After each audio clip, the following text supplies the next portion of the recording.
Jessica Tandy and Hume Cronyn in The Marriage.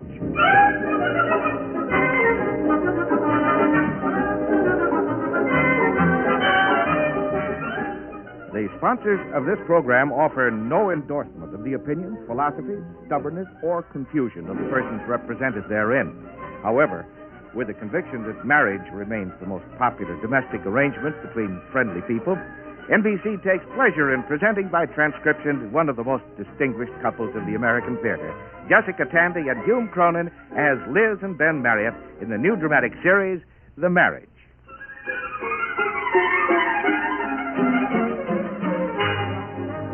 In the late Renaissance, so I'm told, families passed the evening with 8-part madrigals, string quartets, and the reading of epic poetry. Well, the Marriott living room is not exactly Florentine, but evenings at home occasionally do have a Renaissance touch. The other night, Pete sat on the floor creating with affectionate detail a 1906 overland runabout. Emily was staring out of the window at the brick wall across the way, seeking exactly the right word for a literary effort, while Ben did the double acrostic from the Sunday Times. The Da Vinci atmosphere unfortunately stopped with me. Hey, look out. Lift your feet. What are you doing? Dusting. Down there? The club chair, even as you and I, has feet. Lion's paws, as a matter of fact. Lion paw. Ah, I never noticed. They are, aren't they? This lion has come overland through the Sahara. Do you have to do that now? Why not? Who is the right-hand man of Edward the Confessor? Who wants to know? The puzzle. I tried Athelstane and Ethelbert. They didn't fit. I'm not surprised. Pete, can you move some of that debris? Why, Mom? I'm dusting. Now? Do you mind? No, it's all right with me. Thank you. Mom, was the clutch on the 1906 Overland on the left or on the right? Ask your father, dear. He was always the expert on clutching. Oh, dear. The radiator's starting. Ethelred, Ethelbert, Adelpate. Oh, Ben. Mm-hmm. Doesn't it bother you? Certainly does. Edward the Confessor. I mean the radiator. The radiator? Oh, it's warm enough in here. I mean the banging. Oh, that. I don't see how you can concentrate on anything with that knocking. Oh, it's just a matter of being interested. I don't even hear it. Didn't hear a thing. Well, I think it's nerve-wracking. Oh, I don't know. It's got a lot of rhythm. Two to tango, two to tango. Dun, dun, dun, dun, dun, dun, dun. Ole! Well, I think it's awful. It's like living on the Aberdeen Proving Grounds. I'm going to get Mr. Lemberg up here to have him do something.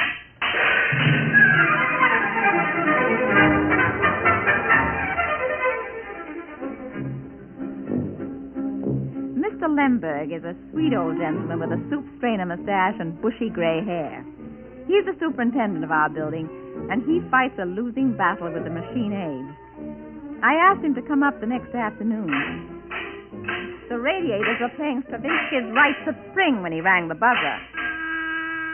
All right, Mr. Lemberg. You want me, Mrs. Marriott? Come in, Mr. Lemberg. Thank you. It's the radiators. You don't get enough steam? Oh, yes. They rattle. They do? They bang terribly. Oh. I don't hear nothing. Well, they were firing a fusillade till you came in.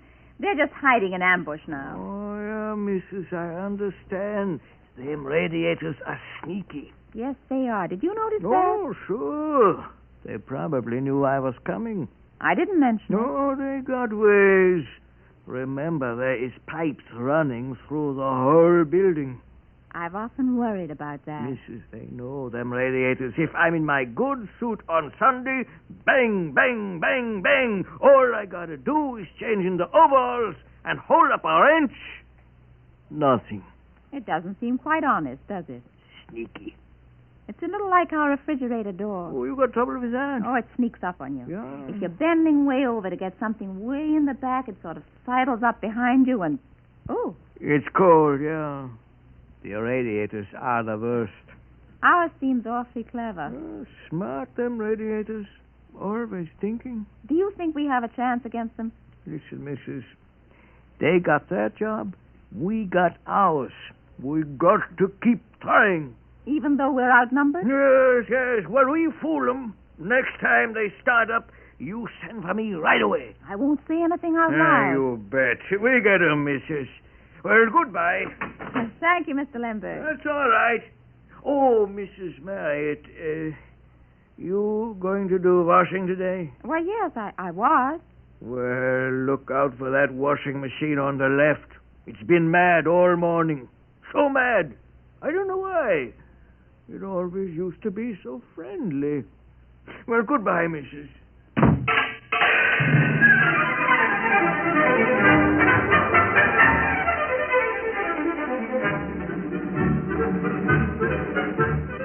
By supper time, the radiators had settled down to sporadic small arms fire. Ben and the children were quite conspiratorial all through dinner. I couldn't imagine why till after. Mommy, we've got a surprise for you. I got it. Here it is. What is it? Open it. I haven't seen it myself. Oh, you shouldn't have done it. I wanted to. Oh, you shouldn't have. Painter mat kit. See, Mom? Open the box.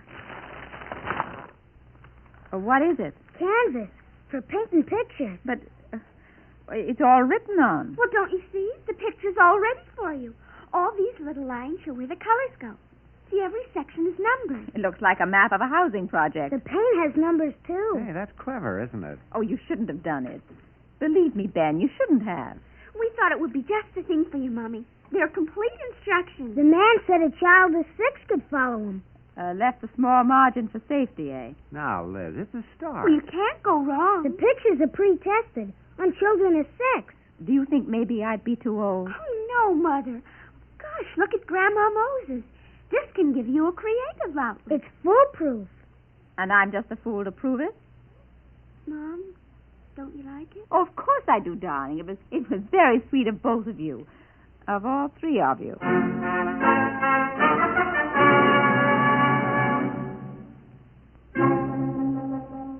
It was very sweet of the children. And in a way, they were quite right. I used to put a lot of creative energy into my job. And then when the kids were young, that was a big undertaking and a satisfying one. But now when they didn't need me every minute, perhaps I tended to lose myself in things like dusting. I did need some way to be creative. Pete's right. The instructions do say a child of 6 could follow them. Ben Marriott, you put them up to this. No, I didn't. Emily said they wanted to buy you some painting things. I didn't know they had a paint-a-map in mind. Paint-a-map. I think it's very clever. Well, I'm afraid I've got to do one of them. The kids would be heartbroken if I don't. What have we got? Let's see. Sunset at sea, night watch, end of the trail, and the court of Nero. I'll try that. I'd like to see a picture of the court of Nero that was pre-tested on 6-year-old children.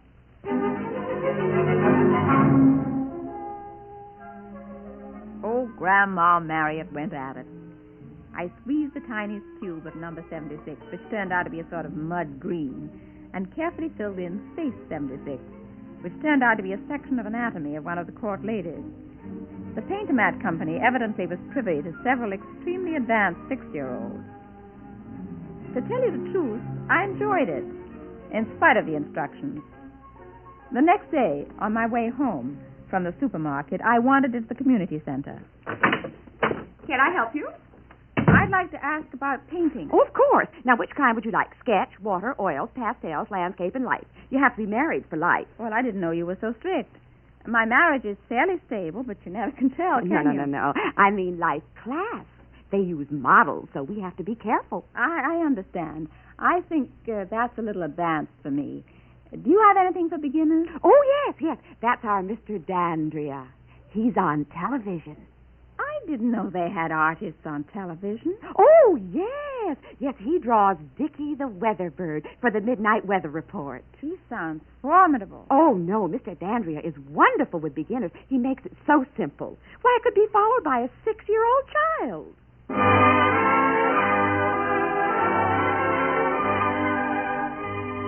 I could see that the art world was hep to my level. Wherever I turned, I was immediately classified with the other 6-year-olds. I signed up for the class and brought a small set of oils, brushes, and charcoal. The family was very understanding. Now remember to button your smock up to the neck, Mom. That's the blouse I want to borrow this weekend. I'll try to be careful. Mom, can I give you some advice? Of course, Pete. Listen in class. Yes. And do what the teacher says. I'll try. It pays off. I'm sure it does. Well, I suppose I might as well go. Liz, wait a minute. Did I forget something?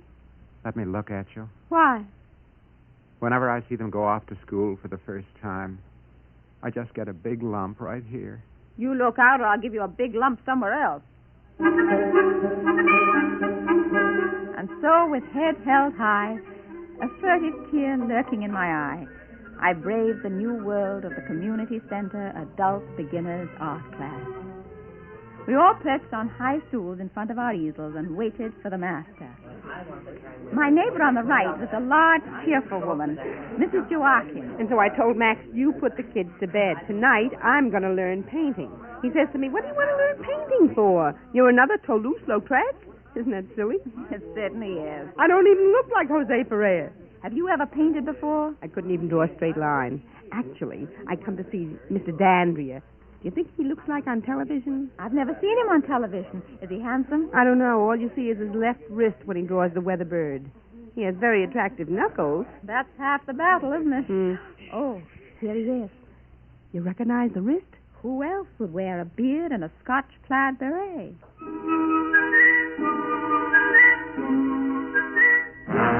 It was Mr. Dandria. He hung his red serape on a hat rack and started right in. Now then, everybody. 3/4 of the way up the paper, about 4 inches from the left-hand side, draw a small circle. Ready? Like this. There. Oh, look at that. A small circle. Oh, Max should be here. Mr. Dandria. Questions later. What are we drawing? Don't worry, Mrs. Marriott. I've never lost a student yet. I don't like to be surprised. Inhibited, Mrs. Marriott? Yes. A weak heart. Well, I won't keep you in suspense. The first drawing is Dickie the Weatherbird. Oh, that is wonderful. The weather bird.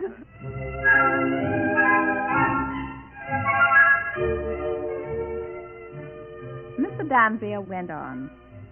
We drew by numbers. Circles, squares, wavy lines. Hup, tup, thrup, four. And eventually, on 12 easels, there were 12 exact reproductions of a scrawny chicken with wind-blown wattles. Ben was waiting up for me when I got home. How'd it go? Fine. Anytime you want a drawing of Dickie the Weatherbird, feel free to call on me. How'd you like it? I was expelled. Expelled? Really, Ben. It was as ridiculous as that awful paint-a-mat, and I told him so. What did you say? He invented the paint-a-mat.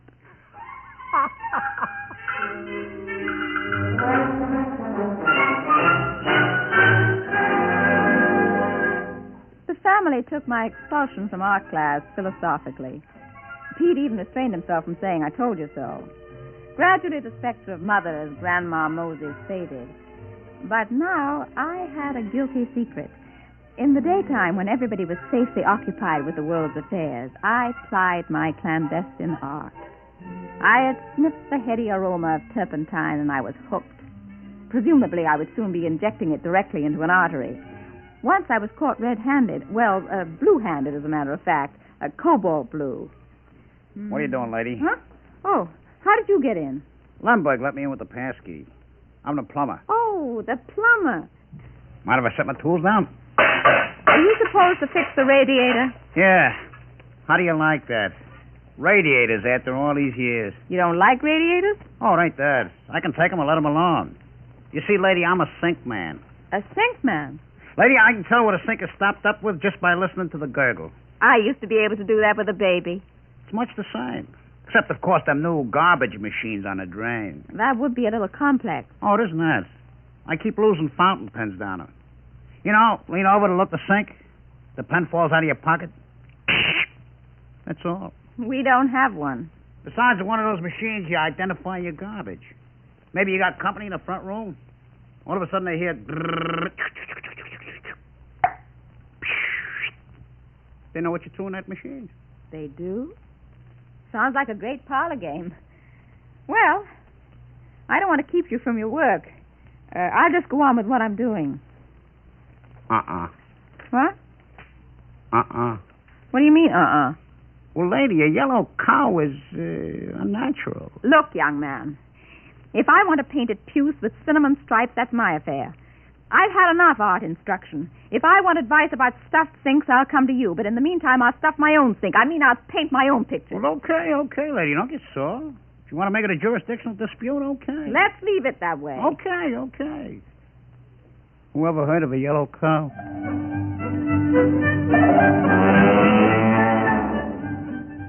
It was a few weeks later that I was exposed. Emily was rummaging in the storage closet looking for ice skates when she turned up my hidden hoard of canvases. She brought them out into the living room all tied together. Daddy, look what I found. Emily, you put those back. What are they? Canvas boards for paintings. Liz, those yours?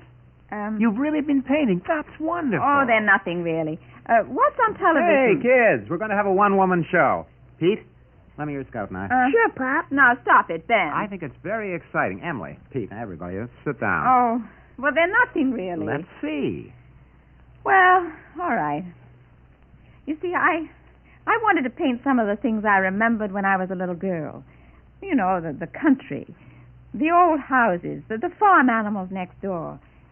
I mean, anybody can paint them better, but I'm the only one who remembers them the way I do.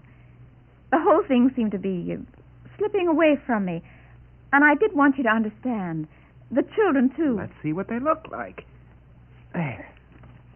Well, now, this is the barn of the Slocums next door. Uh-huh. This one is the old house, the rock in front. We used to sit on that and pretend it was a throne. And this is... don't you like them? Oh, they're very nice, Mom. Yeah. Yeah, they're very interesting. Oh, yes. Well, it's the kind of thing Norman Rockwell draws for the Saturday Evening Post. Don't you just love his drawings? I mean, they're so real. But these are not supposed to be real. I was just remembering. Oh, of course, dear. It's been a long time. I could draw better when I was 5. Pete. Well, I could. A yellow cow? Now, Liz, pay no attention to that. They're... you know, the chimney isn't in the right perspective. Would you like me to show you about the vanishing point and parallel receding lines? No, I don't care about perspective. As a matter of fact, I'm sick of the whole business. Where are you going? I'm going to throw them all in the trash can. No, wait a minute, Liz. I'm all through with them anyway. Oh, wait a minute. I had the fun of painting them. I knew what I was thinking of, even if nobody else did. Liz, these were your first paintings. Naturally, they're a little... but they're very nice. I'm sure you'll improve with practice. What's the use? Pete could draw better when he was 5. There. Now let's forget about the whole thing.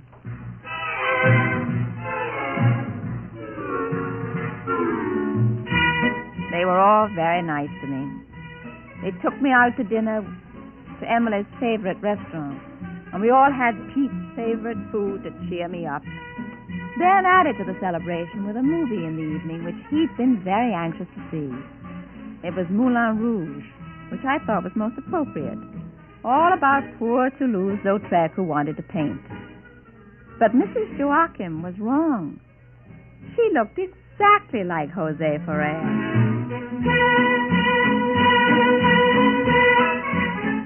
About a week later, things were back to normal in the Marriott menage. Hey, look out. Lift your feet. You just dusted this chair. That was 2 weeks ago. Lift.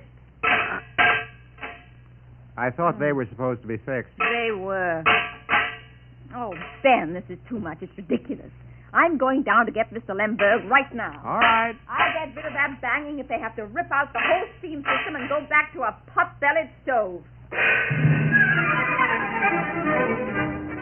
I marched down the stairs to the rhythm of the pipes playing a farandole, which increased in tempo as I went along. So by the time I rang Mr. Lemberg's door, I was short of breath and shorter of temper. Yeah? Oh, Oh, Mrs. Marriott. Mr. Lemberg. I know, Mrs. It's the radiators, and it... Well, they stopped. I just got out the wrench. You've got to do something, Mr. Lemberg. They're just sitting there trying to drive me crazy. Like in the movies, yeah. Nobody believes you, as I understand. Well, I get my tools, Mrs. Oh, come in, sit down. Thank you, Mr. Lemberg. I'll be ready in a moment. I stepped into Mr. Lemberg's basement apartment and stopped short. There, on the walls, in the most beautiful carved wood frames, were my pictures. All of them. Well, I'm all ready now, Mrs.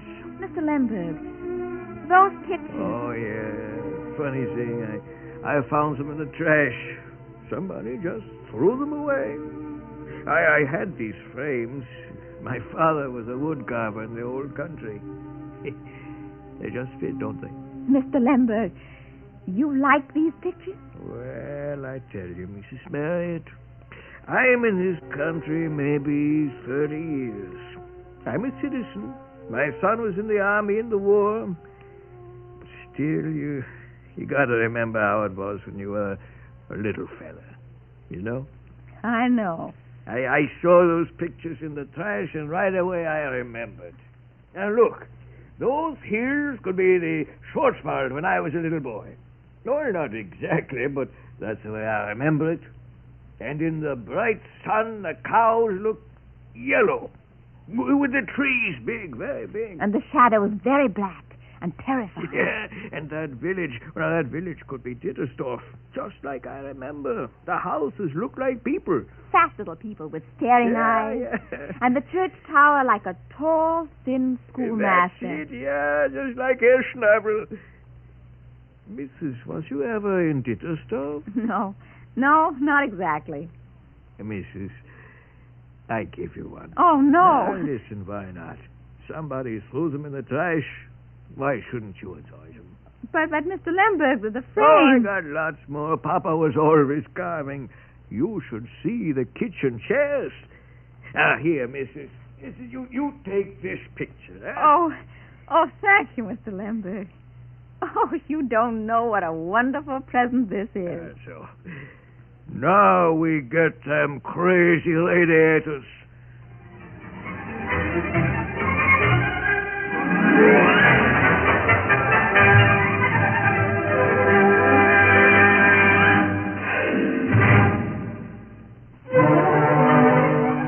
Ben and Liz Marriott will be back in just a moment.